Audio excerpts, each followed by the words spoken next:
Hello दोस्तों, आइए देखते हैं यूपीएससी सीसेट 2023 का ये क्वेश्चन। क्वेश्चन कहता है if P Q R and S are distinct single digit positive numbers then what is the greatest value of P plus Q times R plus S.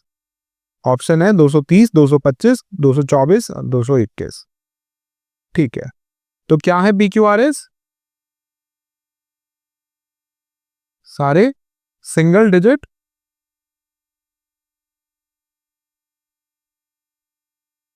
Positive integers, है ना। अब इनका product maximum करना है आपको।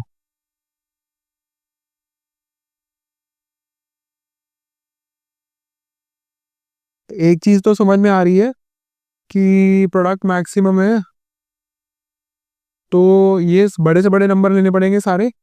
बड़े से बड़े क्या हो सकते हैं? सबसे बड़े सिंगल डिजिट पॉजिटिव इंटीजर्स कौन से होते हैं? 9, 8, 7 एंड 6। अब क्या ये इसी ऑर्डर में होंगे? वो हमें देखना पड़ेगा होंगे कि नहीं होंगे, जिसके लिए प्रोडक्ट मैक्सिमम आए। सबसे पहले तरीका क्या होता है, आप ऑप्शन से करके देखिए। क्या इनका प्रोडक्ट सबसे बड़ी ऑप्शन क्या है? 230 आ सकता है क्या? देखिए 230 क्या है? इंटीजर प्लस इंटीजर, ये इंटीजर और ये इंटीजर दोनों का सम भी तो इंटीजर होगा ना। तो दो नंबर का प्रोडक्ट 230 है। कितना आएगा? 23 × 10, है ना। क्या ये 23 × 10 हो सकता है? देखिए ये चीज तो आपको पता होनी चाहिए, दोनों ये जो चारों नंबर हैं इन्हीं इन्हीं चारों में से कुछ होंगे ना। तो देखिए इनका मैक्सिमम सम कितना हो सकता है? 8 और 9 17, है ना। तो 23 तो कभी सम आ ही नहीं सकता ना, दो पॉजिटिव इंटीजर्स का जो सिंगल डिजिट के हैं। तो ये पॉसिबिलिटी तो हो ही नहीं सकती। अगली पॉसिबिलिटी क्या है? 225। 225 को अगर मैं लिखूं दो इंटीजर्स के प्रोडक्ट की फॉर्म में, तो मैं इसको ऐसे लिख सकता हूँ 15 × 15। और भी पॉसिबिलिटी होंगी, बट ये वाली लिख के देखते हैं एक बार। 15 × 15 P plus Q into R plus S, है ना। तो पी प्लस क्यू भी 15 होना चाहिए, आर प्लस एस भी 15 होना चाहिए। यहां से 15 बना सकते हैं, 8 7 15, 9 और 6 15। ऐसा हो सकता है पी और क्यू 9 और 6 हो, या फिर 8 7 हो और ये दूसरा ऑपोजिट पेयर बन जाए। तो इस केस में 225 हो जाएगा। तो टी 225 मेरी नेक्स्ट बिगेस्ट ऑप्शन है, तो मैं बोल दूंगा B would be the correct answer here, है ना। तो एक तो ये तरीका होगा इस क्वेश्चन को करने का। दूसरा क्या हो गया? दूसरा ये हो गया कि आपको ऑलरेडी पता है कि पी क्यू आर एस यही चार नंबर में से कुछ है।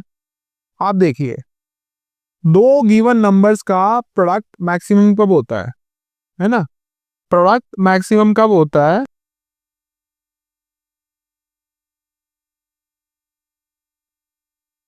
व्हेन नंबर्स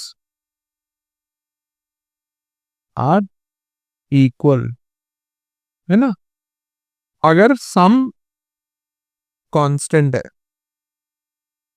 ये मैथमेटिकल थ्योरी है। ये थ्योरी क्या कहती है? अगर दो नंबर्स हैं, जैसे मान लीजिए दो नंबर्स का सम a प्लस बी है ना। a प्लस बी दो नंबर्स का सम 10 के बराबर है।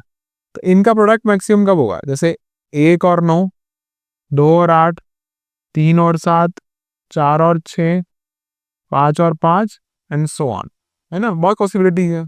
तो इन दो नंबर्स का सम कांस्टेंट है ना, सम सेम ही आ रहा, 10 आ रहा है। इनका प्रोडक्ट मैक्सिमम कब होगा? इसका प्रोडक्ट आएगा 9, या आएगा 16, या आएगा 21, ये 24, ये 25।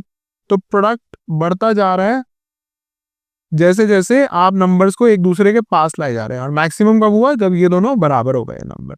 इसके बाद क्या आएगा? 6 4/24 आ जाएगा एंड सो ऑन, है ना। यही कहानी फिर से रिपीट हो जाएगी। तो ये मैं बोलता हूँ कि अगर दो नंबर्स का सम कांस्टेंट है, तो उनका प्रोडक्ट मैक्सिमम कब होता है? जब ये दोनों इक्वल होते हैं, है ना। तो अब मुझे ये पता है P plus Q plus R plus S कितना है? इन चारों के सम के बराबर ही तो है। तो ये कितना है? 6 और 7 13 और 8 21 और 9 30, है ना। तो इसको आपने दो नंबर से ब्रेक कर दिया, है ना। तो इन दोनों का प्रोडक्ट मैक्सिमम कब होगा? जब ये दोनों इक्वल होंगे। इक्वल होंगे तो कितने होंगे? आधे आधे हो जाएंगे, 15 ईच। तो ये भी 15 हो जाए, तो ये भी 15 हो जाए। है ना, उस केस में इनका प्रोडक्ट मैक्सिमम हो जाएगा। तो ये आप मैथमेटिकली ऐसे भी कर सकते थे। ठीक है, आई होप आपको ये क्वेश्चन समझ में आ गया। फिर भी कोई डाउट है तो आप कमेंट सेक्शन में बेहिचक पूछ सकते हैं। Thank you so much. Hey guys, if you found this video helpful, hit the like button. Feel free to share with your friends, colleagues, and don't forget to subscribe to this channel for more such content. Thank you so much.